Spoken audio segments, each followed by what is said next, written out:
All right, Craig Hocknull here. We're going to talk about the situation that I've just put myself in. I'm going this direction, but I've got bushes and trees in my way. How do I know if the club I've selected has enough loft to clear all this junk in front of me? Well, I'm going to stand on it like this, and you can see the angle that's created from that shaft. This is my 60 degree, so what you're looking at, if I hold that face level to the ground, is a 60-degree angle. So if I go in this direction, stand on my wedge, and look up, I go, yeah, I think that's gonna do it. That should be enough loft.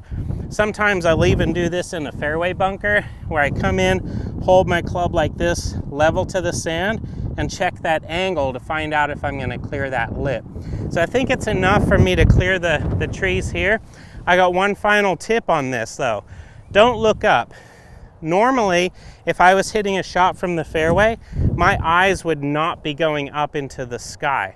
So if I cast my vision right through these bushes into to where the pin is, that's going to help me replicate my most normal golf swing. So I take my setup, I'm looking right here into these bushes.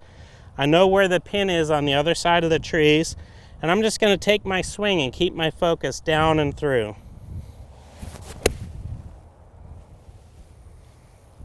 Okay, I managed to clear the trees without any worries.